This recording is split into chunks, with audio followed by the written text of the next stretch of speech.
জিনিস কিছু ঠিকঠাক হতে দেয়নি, যত জিনিস ছিল সব কিছুতে দখলদারি করেছে। এমনকি কোনো পুজো হলে, এই যে পুজোটা হয়, এই পুজোর যে চাঁদা, নিওয়ালিপুরে আপনি সব জায়গায় ঘুরে দেখুন এই পুজোয় কত টাকা চাঁদা ওঠে। একটা পুজোয় এত টাকা চাঁদা কি করে ওঠে? লোকের গাড়ি রংবাজি করে পয়সা নিচে।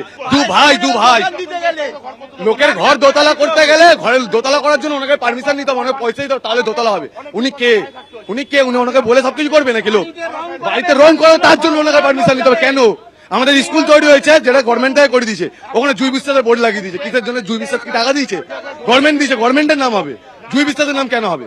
অরূপ বিশ্বাস, জুই বিশ্বাস, সবাই স্বরূপ বিশ্বাস সব কটা চোর। বিজেপির পার্টিতে আর কি গেছিলাম বলে তো পাড়ার কেউ আর কি বলে দেয়, তো বাবা যেহেতু 100 দিনের কাজ করে, তো বাবাকে ডেকে নিয়ে এসে ওদিনকারে সুপারভাইজার বলে দিল যে পিন্টুতে, মানে আমার বাবার নাম, তো বলে দিল ওদিনকারে ওনাকে কোনো কাজে রাখতে দিবি না। তো উনি স্বরূপ বিশ্বাস এসে বাবাকে এসে থ্রেট দেয়, উল্টে বলে তোর ছেলেকে পরে বুঝে নেব, যদি কিছু হয় আমার কাছে আসলে বাবাকে বলছে কিচ্ছু করতে পারবো না।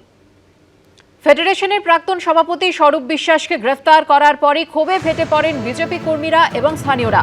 স্বরূপ বিশ্বাসকে মেডিকেল করতে নিয়ে যাবার সময় থানার সামনে উত্তেজনা ছড়ায়।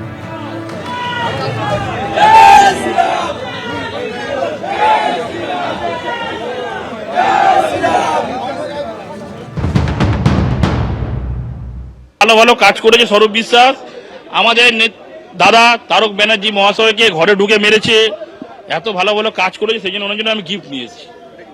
ভালো ডিম, নোংরা লোকের জন্য ভালো ডিম, নোংরা লোক তো তার জন্য ভালো ডিম এনেছি। খারাপ লোক যেরকম অভিষেক ব্যানার্জির উপর পড়েছিল পচা ডিম, স্বরূপ বিশ্বাস এত ভালো লোক, সেই জন্য এই ডিম, নতুন ডিম কেনা, এক্ষুনি কিনে নিয়ে একটু রিটার্ন। আমি মনে খুশি, স্বরূপ বিশ্বাসের জন্য নিয়ে এসেছি গিফট, রিটার্ন গিফট।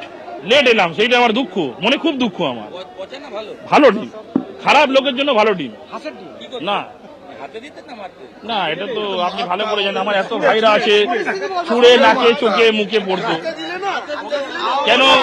তার কারণ আমাদের দলের লোকরা বলেছে কারোর গায়ে হাত দেবেন না, কাউকে মারবেন না, কোন টিএমসির লোককে কিছু করবেন না, তাই আমরা কি করবো, মারবো তো না, এইভাবে আমরা ডিম দিয়ে গিফট দিত। ওনার স্পেশাল গিফট একটা ভালো ডিম দিয়ে মেরে আমরা একটা গিফট দিতে চাইতাম ওনাকে আজকে, যে অত চলে না, ডিম দিয়ে লাগলে আপনারাও জানেন যে ফাটে না, যেটা অভিষেক ব্যানার্জি যেই নাটকটা করেছে ফেটে গেছে, নিজে সোনার চেন খুলে পকেটে ঢুকিয়ে বলছে লোক এ করে দিয়েছে ওনারই লোকদের নিয়ে, এর জন্য এনে এই ডিমটা আমরা উপরে, এটা কম পড়লেও আমরা আরো বড় পেটি অলরেডি দোকানে বলা আছে, ওনাকে স্পেশাল ভাবে আমরা দিতে চাইছিলাম ডিমটা, ঠিক আছে?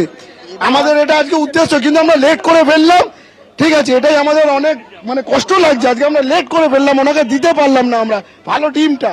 নিউ আলিপুর থানার ওসি আমাদেরকে নতুন করে স্বাধীনতা দিয়েছেন, সেই কারণের জন্য স্বরূপ বিশ্বাসকে অ্যারেস্ট করার জন্য। স্বরূপ বিশ্বাসকে দেখো এদেরকে এখানে এসে কি করছি আর কি করছি? থানাকে কিসের জন্য তুমি আনছো? আপনি ধরেছেন, আমাদের স্বরূপ ধরেছেন।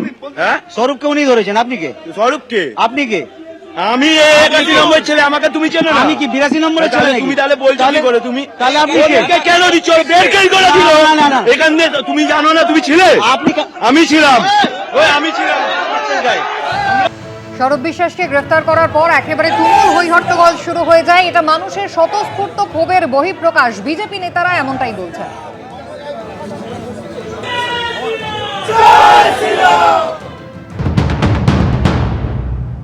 দিনের পর দিন জমি দখল করা, বাড়ি দখল করা, প্লাস আদার যেগুলো রয়েছে সিনেমা ইন্ডাস্ট্রিতে তাদের যে মাফিয়াগিরি, তো মানুষ আজকে যখন পুলিশ তাকে অ্যারেস্ট করেছে, মানুষের যেটা স্বতঃস্ফূর্ত ক্ষোভ তার বহিঃপ্রকাশ ঘটেছে।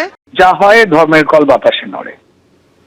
দীর্ঘ বেশ কয়েক বছর ধরে যেভাবে মমতা বন্দ্যোপাধ্যায়ের আশীর্বাদে এবং নির্দেশে এই দুই বিশ্বাস ব্রাদার্স, অরূপ বিশ্বাস এবং স্বরূপ বিশ্বাস, টলিউডকে কলুষিত করেছিল, ফেডারেশনের মতো অত্যন্ত গুরুত্বপূর্ণ একটি সংস্থার চেয়ারে অবৈধভাবে সম্পূর্ণ বসে যেভাবে প্রযোজক, টেকনিশিয়ান, পরিচালক, আর্টিস্ট সবার মধ্যে সম্পর্ক খারাপ করিয়েছিল তা সবার জানা। শুধু তাই নয়, সারা ভারতবর্ষের ফিল্ম ইন্ডাস্ট্রিগুলোতে যা নিয়ম নেই, মন গড়া সেই সব ধরনের নিয়ম তৈরি করে প্রযোজকদের ইন্ডাস্ট্রি ছেড়ে চলে যেতে বাধ্য করেছেন বহু প্রযোজক। বাইরে থেকে আর প্রযোজকরা আসেন না এখানে শুটিং করতে, এবং তার নিয়ম যদি না মানতেন কোনো টেকনিশিয়ান বা কোনো প্রডিউসার বা কোনো ডিরেক্টর বা কেউ তাকে এক ঘরে করে দাও, কাজ কেড়ে নাও, এই ছিল তাদের নিয়ম এবং নীতি। শুধুমাত্র টেকনিশিয়ান নয়, বন্ধু বন্ধুর মধ্যে সম্পর্ক খারাপ করা, কর্মীর সঙ্গে সম্পর্ক খারাপ করা, বিভিন্ন রকমের লুট মার, বিভিন্ন রকমের, এই টলিউডের অলিন্দে কান পাতলেই শোনা যায় যে ফেডারেশনকে ব্যবহার করে তিনি কিভাবে জোর করে টাকা তোলবার জন্য চাপ দিতেন। এবিপি আনন্দ এগিয়ে থাকে, এগিয়ে রাখে।